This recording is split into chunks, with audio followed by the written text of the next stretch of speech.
Béninois, Béninoises, très chers compatriotes, permettez-moi de remercier le président Dieudonné Nicéphore Soglo pour son engagement, sa disponibilité sans relâche aux côtés du peuple béninois pour le rétablissement de notre démocratie. Depuis l'organisation des dernières élections législatives, il a œuvré pour attirer l'attention de l'opinion nationale et internationale sur les dérives autocratiques du pouvoir de la rupture. En sa qualité de leader de la résistance démocratique nationale, il a mis en œuvre toute son expérience et son savoir-faire pour rappeler sans cesse au président dictateur et à ses valets leurs égarements monstrueux des lignes de la démocratie moderne que le peuple béninois a choisi de se donner avec la constitution originelle du 11 décembre 1990. Mesdames et messieurs, permettez-nous de saluer de façon solennelle toute la clairvoyance du président Nicéphore Soglo et celle de son épouse, l'honorable Rosine Vieira Soglo. Depuis un peu plus de 4 années consécutives, le peuple béninois voit le système démocratique qu'il a patiemment construit depuis la conférence nationale des forces vives de février 1990 se détruire et les droits politiques et civiques bafoués par le gouvernement du président Patrice Talon. Le Parlement, représentation nationale du peuple, qui devrait rassembler tous les courants politiques de notre pays pour assurer la pluralité des pensées, est confisqué par Talon, qui a nommé ses 83 députés et les a installés manu militari, après avoir exclu les partis d'opposition et tué de nombreux concitoyens en tirant à balles réelles sur les paisibles populations. La Cour constitutionnelle et le pouvoir judiciaire ont été privatisés. Talon ayant installé à la tête de la Cour constitutionnelle son avocat personnel et en complicité avec le Parlement d'alors, a nommé tous les membres de la dite Cour.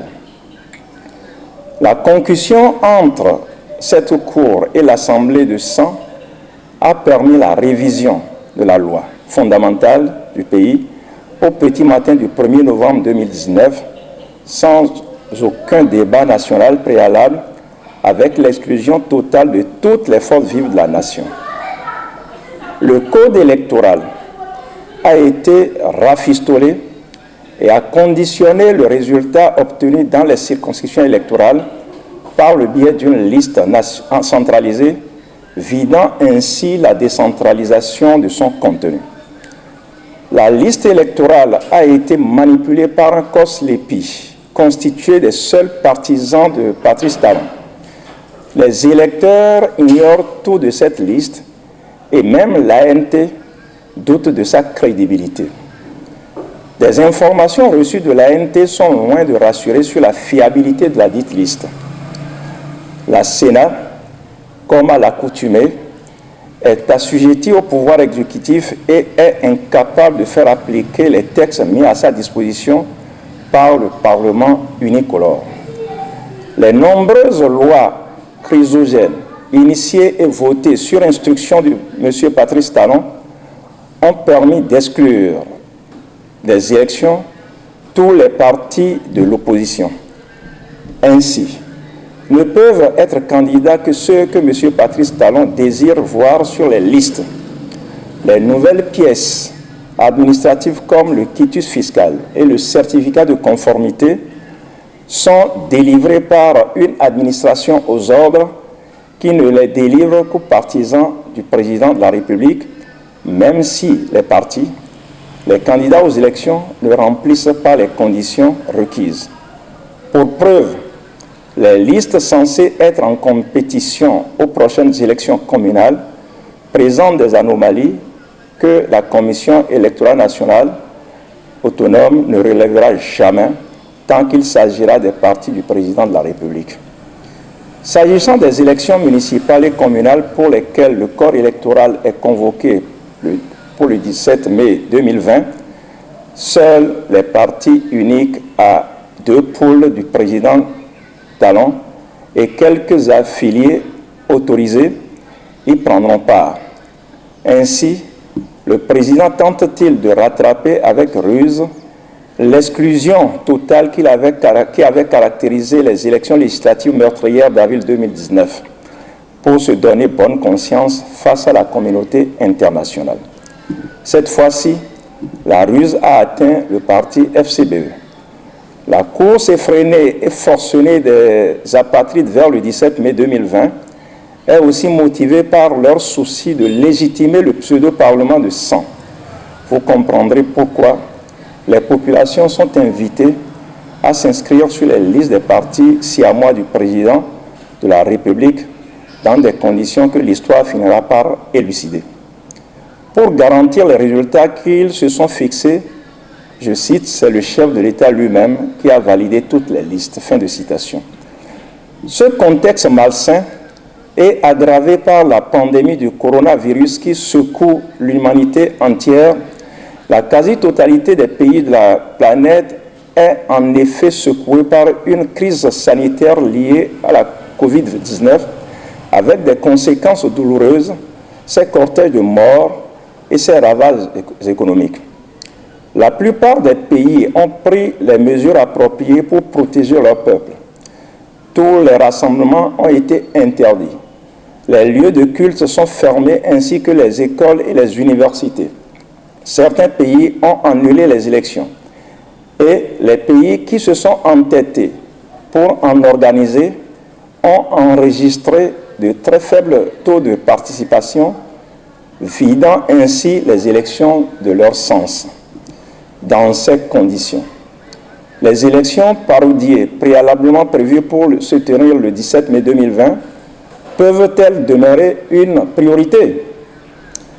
Pour des raisons évidentes de déni de droits de l'homme, notamment civiques et politiques, la Cour africaine des droits de l'homme et des peuples a demandé au gouvernement béninois de surseoir aux élections du 17 mai 2020.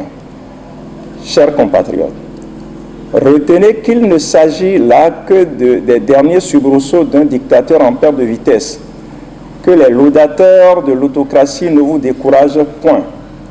Vous savez, certains intellectuels sont au cœur de tous les complots de destruction de notre continent et de nos institutions du fait de leur goût démesuré pour le gain facile et les prestiges au détriment du bien-être du peuple au nom duquel ils prétendent prendre la parole.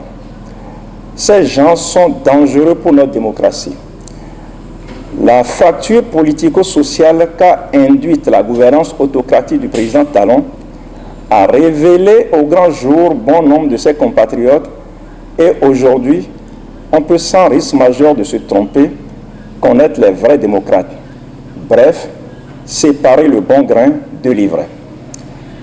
Qu'ils soient remerciés ici, tous ceux qui, d'une manière ou d'une autre, ont résolument choisi de rester aux côtés du peuple en souffrance. C'est la lutte finale. Tenons bon. Notre pays est en route vers la terre promise. N'imaginez surtout pas que le scrutin du 17 mai pourrait participer d'une quelconque manière à l'avancée démocratique. C'est tout le contraire.